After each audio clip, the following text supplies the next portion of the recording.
یہ بالکل اسی طرح کا استدلال ہے جیسے متع کے بارے میں مولانا سید ابو اللہ صاحب مودودی نے کیا ہے. تفہیم القرآن میں آپ دیکھیے نا، تو وہ کہتے ہیں کہ سورہ مومنون کے بارے میں یا سورہ معارج کے بارے میں یہ تو بحث ہی نہیں ہو سکتی کہ وہ مدینے میں اتری ہے، مکے میں اتری ہیں، مکی صورتیں پکار کے کہہ رہی ہیں. صورتوں میں یہ بیان کیا گیا ہے کہ اللہ تعالیٰ نے زن و شو کا تعلق ممنوع قرار دے دیا ہے سوائے بیویوں کے اور ہر ایک سے. تو اس کے بعد پھر کیا کیا جائے اس کا کہ روایتوں میں تو یہ آتا ہے کہ متع خیبر کے موقع پر حرام ہوا، پھر یہ ہے کہ فتح مکہ کے موقع پر ہوا، اور بعد میں یہ ہے کہ نہیں اس وقت بھی نہیں حضرت عمر نے کیا. تو وہ یہ کہتے ہیں کہ ان آیتوں کا پھر یہ مطلب نہیں لیا جا سکتا، ورنہ ان روایتوں کا انکار لازم آئے گا.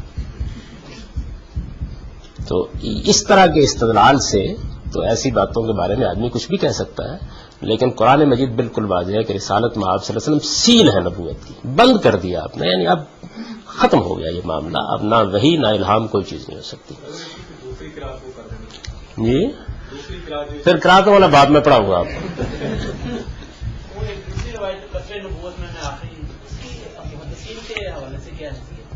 نہیں تو مانتے ہیں سارے، روایتیں تو بہت ہیں اس معاملے میں، لیکن یہ روایت تو اصل میں ایک اور کام کر رہی ہے. یہ صرف یہ نہیں کہہ رہی کہ نبوت کا دعویٰ بند ہو گیا ہے، یہ کہہ رہی نبوت کی حقیقت ختم ہو گئی. یعنی ان لوگوں نے جو صوفیوں نے جس وجہ سے میں نے اس کو پیش کیا، جو رستہ نکالا ہے وہ یہ ہے کہ دعویٰ نہیں کریں گے ہم، لیکن نبوت کے کمالات سب حاصل ہو سکتے ہیں. مطلب نبوت کے کمالات کیا ہوتے ہیں؟ بھائی الہام ہوتا ہے، القاء ہوتا ہے، خدا تعالیٰ کے ساتھ رابطہ ہوتا ہے. حضور نے یہ بات کہہ کے اس کا دروازہ بھی بند کر دیا. اس وجہ سے یہ روایت اور بالکل ٹھیک، یعنی جو قرآن کے الفاظ ہیں اس کی بالکل صحیح تفسیر ہے کہ بات یہ ہے کہ نبوت کی جو بھی حقیقت ہے اس کے اوپر سیل لگا دی گئی، بس ختم، اس کے بعد کچھ نہیں ہو سکتا. یہ قرآن مجید نے کہا اور حضور نے فرمایا. تو مجھے یہ ساری جو گفتگو آپ لوگوں سے کرنی پڑی ہے یہ اس 2 سطری عبارت کی تشریح میں تھی کہ نبوت اور رسالت کا یہ سلسلہ آدم علیہ السلام سے شروع ہو کر محمد الرسول اللہ صلی اللہ علیہ وسلم پر ختم ہوا ہے. آپ کے دنیا سے رخصت ہو جانے کے بعد میں نے جو الفاظ لکھے ہیں دیکھیے، وحی و الہام کا دروازہ ہمیشہ کے لیے بند ہو گیا. یعنی نبوت کے دعوے کو میں نے نہیں بیان کیا، وحی و الہام کا دروازہ ہمیشہ کے لیے بند ہو گیا ہے اور خدا کی عدالت زمین سے اٹھا لی گئی ہے. تو یہ جو چند جملے ہیں یہ صرف مرزا غلام احمد صاحب قادیانی یا بہاءاللہ صاحب یا محمد علی باب صاحب کی تردید نہیں ہے، بلکہ صوفیہ کی اس پوری ٹریڈیشن کی تردید ہے. یعنی میں اس پوری کی پوری ٹریڈیشن کو قرآن مجید کے اور رسالت باب صلی اللہ علیہ وسلم کے صریح الفاظ کے خلاف سمجھتا ہوں. اب اس کے بعد مجھے اس پر کوئی تبصرہ نہیں کرنا کہ وہ اس کی حقیقت کیا ہے، وہ ایک الگ بحث ہے. کبھی تصوف پر آپ لوگ چاہیں گے گفتگو کی جائے تو زیر بحث آ جائے گی. اس وقت تو میں صرف یہ بتا رہا ہوں کہ وہی تو سب کہہ لیتے ہیں کہ بند ہو گئے، الہام بھی بند ہو گئے، القاء بھی بند، اس لیے کہ اس کا دروازہ کھلا رکھنے کے کچھ معنی ہے. اگر یہ دروازہ کھلا رہے گا اور خدا تعالیٰ رابطہ کرتے رہتے ہیں اور پھر ہدایت دیتے رہتے ہیں تو پھر مسائل اس سے کوئی فرق نہیں پڑتا کہ دعویٰ کیا گیا یا نہیں دعویٰ کیا گیا، وہ مسئلہ اپنی پوری قوت سے موجود ہے.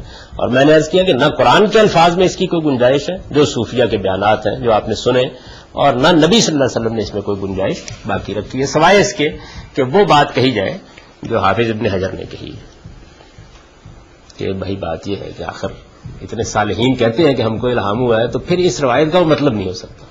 پھر پوچھیے کہ مطلب کیا ہو سکتا ہے. یعنی روایت میں تو صرف اتنا ہی نہیں کہ ایک لفظ آیا ہے، ایک لفظ آیا اس پر ایک سوال کیا گیا، اس سوال کے جواب میں حضور نے پھر جواب دیا پورا کا پورا، اس کے بعد کیا گنجائش ہے؟ تو کوئی گنجائش نہیں. چنانچہ اب یہ جملہ جو ہے یہ بھی ایک خاص پس منظر میں ہے، اور اس میں یعنی صوفیہ یہ کہتے ہیں کہ نبوت کا دروازہ بند ہو گیا، لیکن اب لوگوں کی رہنمائی کے لیے کیا راستہ ہو. تو ایسے لوگ پیدا ہونے چاہیے جو محدث ہوں. ان کی اصطلاح میں محدث، یہ محدث نہیں ہے، یہ صوفیوں کی اصطلاح ہے. یعنی جن سے خدا کلام کرے، جن سے کلام کیا جائے، یا ایسے صاحب تفہیم بزرگ ہوں جن کے اقتباسات میں نے آپ کو سنائے تھے، جو حق کی نشانی بن سکیں دنیا میں تاکہ لوگوں کو دعوت دی جا سکے. اچھا، اسی طریقے سے شیعہ حضرات یا غزالی کی اصطلاح میں جو انہوں نے المنقذ من الضلال میں اختیار کیے تعلیمیہ اور امامیہ، ان کے ہاں جو روایت چلتی ہے وہ یہ ہے کہ یہ ہو نہیں سکتا کہ اللہ تعالیٰ نے نبوت ختم کر دینے کے بعد لوگوں کی ہدایت کے لیے کوئی مرکز نہ چھوڑا ہو، تو وہ پھر امامت کو جاری کرتے ہیں. یعنی بحث جاری ہے، امامت کو جاری کرتے ہیں. اسی طریقے سے بہاؤاللہ یا دوسرے لوگوں نے بھی اسی مہدی آخر الزمان اور امامت کے فلسفے سے پھر رستہ نکالا ہے اپنے لیے.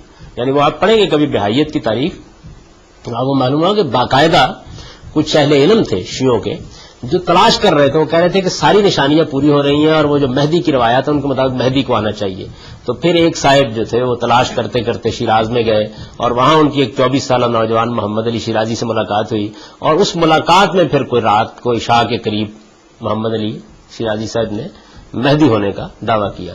پھر انہوں نے باب کی ایک خاص اصطلاح استعمال کی کہ میں اصل میں دروازہ ہوں، باب ہوں آنے والے کے ظہور کی. اس میں پھر ایک بہت اور خاص اصطلاح، قدیم صحیفوں میں یہ اصطلاح استعمال ہوتی ہے ارحاس کی، کہ جیسے سیدنا یحییٰ پہلے آئے تھے اسی طریقے سے محمد علی باب نے کہا کہ میں پہلے آیا ہوں. اور پھر اس نے کہا کہ 9 سال اور بعض روایتوں میں ان کی 19 سال کے بعد بہاؤاللہ. تو ان کے مریدوں میں سے، محمد علی باب کے مریدوں میں سے جو اصل میں رہنمائی کر رہے تھے وہ تو صبح ازل تھے.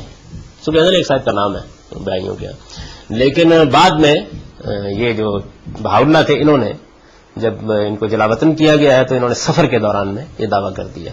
اور پھر اس کے بعد انہوں نے بھی بالکل وہی طریقہ اختیار کیا کہ دمشق کے منارے پر وہ آنا تھا مسجد میں، تو وہ پھر اس مسجد میں گئے. انہوں نے بہتر طریقہ اختیار کیا اور مسجد میں جا کے انہوں نے اعلان کیا اس بات کا. پھر وہ خانہ کعبہ میں گئے. وہ ایک روایت میں آتا ہے نا کہ وہ خانہ کعبہ کی کنڈی پکڑ کر مہدی اعلان کرے گا، تو وہ بھی انہوں نے کر ڈالا. تو کم سے کم ان کے ہاں قادیان میں منارہ بنانے کی ضرورت پیش نہیں آئی. تو یہ مسئلہ میرے بحث رہا ہے. یعنی پہلے میں غور کیجیے، آپ سے دنیا سے رخصت ہونے وحی و الہام 2 لفظ استعمال کیے گئے ہیں، وہ معنی خیز ہیں. یہ صرف ختم نبوت کا بیان اس معنی میں نہیں ہے جیسے عام لوگ لیتے ہیں، بلکہ اصل میں اللہ تعالیٰ کی طرف سے انسانوں کے ساتھ رابطہ کر کے ان کو ہدایت دینے کے لیے جو اصطلاحات بھی استعمال کی جا سکتے ہیں وہ ختم ہو گئے، ان کا دروازہ بند ہو گیا. اب دین پر قائم رکھنے کے لیے یہ لوگ کہتے ہیں کہ امامت کا سلسلہ جاری رہنا چاہیے. امامت نہیں تو پھر وہ شیعت کی تاریخ پر میں شاید گفتگو کر چکا ہوں یہاں پہ. یعنی ان کے ائمہ جب ختم ہوئے ہیں تو پھر جس کو وہ کہتے ہیں کہ یہ صغرا غیبوبت ہے، چھوٹی غیبوبت ہے، اس میں پھر وہ 4 آدمی ہیں جن کا امام سے غار میں رابطہ تھا اور لوگ باقی نہیں پہنچ سکتے تھے اور وہ ان کے خط پڑھ کے سناتے تھے ان کے. تو وہ سلسلہ رہا اور پھر اس کے بعد وہ بھی ختم ہو گئے اور مجتہد نے اس کے قائم مقام کی جگہ لے لی. چنانچہ آپ دیکھتے ہیں کہ ان کے ہاں جمعہ نہیں ہو سکتا، وہ امام آگے نہیں کھڑا ہوتا، اس لیے کہ وہ تو امام آئے گا تو جمعہ پڑھائے گا. اسی طرح زکوٰۃ نہیں وصول کی جا سکتی. زکوٰۃ کے یہ نہیں وہ قائل نہیں ہے، زکوٰۃ لینے کا حق اصل میں امام ہی رکھتا ہے اور ہدایت کا ایک ذریعہ اللہ تعالیٰ نے جاری رکھا. صوفیہ کے ہم یہ چیز اسی طریقے سے موجود ہے. مرزا غلام احمد قادیانی جو ہیں ان کی آپ کتابیں پڑھیں تو وہ اصل میں ایک تو ہے نا یہ اس طرح کے دعوے اور استدلال وہ بھی اسی بنیاد پر کہتے ہیں. وہ کہتے ہیں کہ یہ کیسی عجیب و غریب بات ہے کہ انسانوں کو خدا چھوڑ دے گا ہدایت اور رہنمائی کے بغیر. چنانچہ اس پس منظر میں اگلے جمعے کے پڑھیے. چنانچہ آپ کی امت میں اسے دین پر قائم رکھنے کے لیے انذار کی ذمہ داری اب قیامت تک اس امت کے علماء ادا کریں گے. یعنی یہ اس پس منظر میں ہے جملہ. چنانچہ آپ کی امت میں اسے دین پر قائم رکھنے کے لیے انذار کی ذمہ داری. انذار کا لفظ بابین میں لکھا گیا ہے اس لیے کہ یہ اصطلاح ہے قرآن کی. اس میں وضاحت کر چکا ہوں لوگوں کو قیامت کے حادثے سے خبردار کرنا اور دین کے معاملے میں متنبع رکھنا اس امت کے علماء ادا کریں گے. علماء کی یہ ذمہ داری سورہ توبہ میں اس طرح بیان ہوئی ہے. یعنی جب نبوت اللہ تعالیٰ نے بند کی تو نبوت بند کر دینے کے بعد اب جن جگہوں تک یہ پیغام پہنچانا ہے تو اس میں ظاہر ہے پھر یہ سوال پیدا ہوتا ہے نا کہ کیا طریقہ اختیار کیا جائے. طریقہ جو انہوں نے اب یہ آیت جب میں سمجھاؤں گا تو آپ دیکھیں قرآن نے جواب دیا اس ساری کی ساری بحث کہ پیغمبر دنیا سے رخصت ہو رہے ہیں. یہ آپ کو معلوم ہے سورہ توبہ کی آخر میں ختم ہو رہا ہے معاملہ. پیغمبر رخصت ہو رہے ہیں وہ پوری کی پوری اسی سورہ میں ہے جو دینونت کی سورہ ہے اور جس کے اندر فیصلہ سنایا گیا. آخر میں یہ آیت آتی ہے، یہ 122 آیت ہے، اس کے 2-3 آیت بعد سورہ ختم ہو جاتی ہے. تو اس میں قرآن مجید نے اصل میں اس پوری بات کا جواب دیا ہے. یعنی اب پہلے کیا تھا، انذار کرنے والے کو آسمان سے وحی آتی تھی، الہام ہوتا تھا اس کو اور وہ وحی اور الہام پا کے انذار کرتا تھا. یہی بیان ہوا نا قرآن مجید میں کہ اللہ تعالیٰ نے جب یہ دیکھا کہ لوگوں کے درمیان حق کے معاملے میں اختلاف ہو رہا ہے تو بعث اللہ النبی، اس نبی اٹھائے مبشرین و منذرین، بشارت دیتے ہوئے انذار کرتے ہوئے. یہ تھا سلسلہ. یہ بند ہو گیا. جب یہ بند ہو گیا تب دیکھیے اس میں ماخذ بھی بتایا ہے کہ یہ کیا کریں تاکہ یہ بات واضح رہے کہ یہ وہ کوئی ایسا گروہ نہیں جو آسمان سے الہام پا رہا ہے، جس کو کہیں سے اوپر سے رہنمائی مل رہی ہے. اس کی پوری بات ہے جو قرآن نے کی. تو کیا بات کی؟ ما کان المؤمنون لینفروا کافہ، اور سب مسلمانوں کے لیے تو یہ ممکن نہ تھا کہ اس کام کے لیے نکل کھڑے ہوتے ہیں. یعنی بات یہاں سے اٹھائی ہے، یعنی یہ کام کرنے کے لیے ہر مسلمان مکلف نہیں ہے، نکل بھی نہیں سکتا. اس پر میں نے بڑی تفصیل سے آگے قانون دعوت میں لکھا ہے، وہاں اس کی وضاحت میں کر دوں گا کہ یہ قرآن مجید نے بات ہی یہاں سے شروع کی ہے کہ یہ جو یہاں جو ذمہ داری ڈالی جا رہی ہے یہ ہر مسلمان کی ذمہ داری نہ ہے نہ ہو سکتی ہے.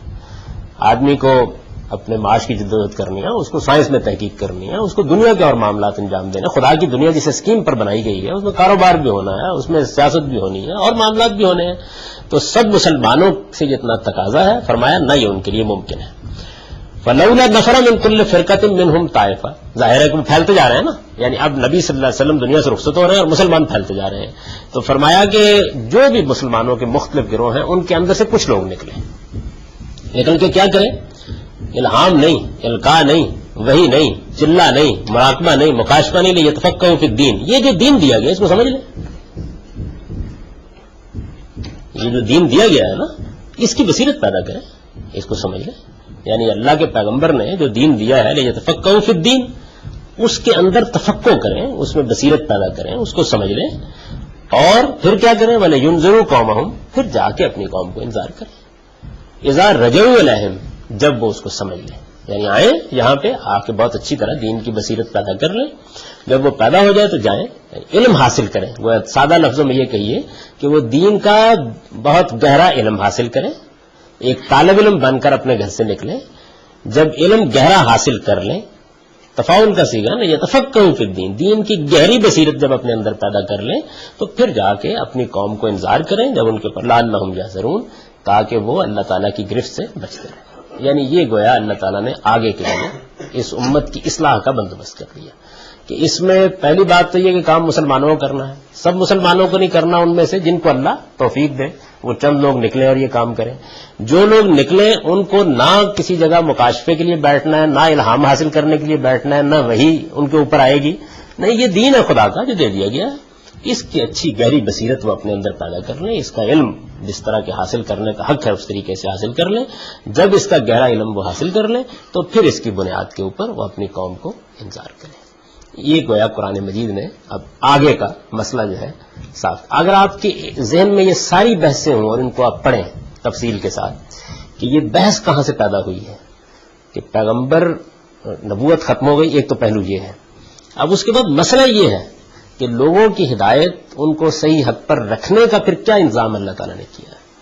تو سورہ توبہ میں جب اللہ تعالیٰ نے معاملہ ختم کیا، یہ بتا دیا کہ دینونت برپا کر دی گئی، تمام معاملات ختم ہو گئے، تو وہاں آخر میں ایک بحث کیا آئی ہے کہ یہ کیا وجہ ہے کہ جو دور دراز کے علاقوں میں لوگ بیٹھے ہوئے ہیں ان کے اندر دینداری میں استحکام نہیں ہے اور وہ دین کے معاملے میں بھی صحیح علم پر نہیں کھڑے اور ان کے ہاں بہت سی غلطیاں ہو رہی ہیں.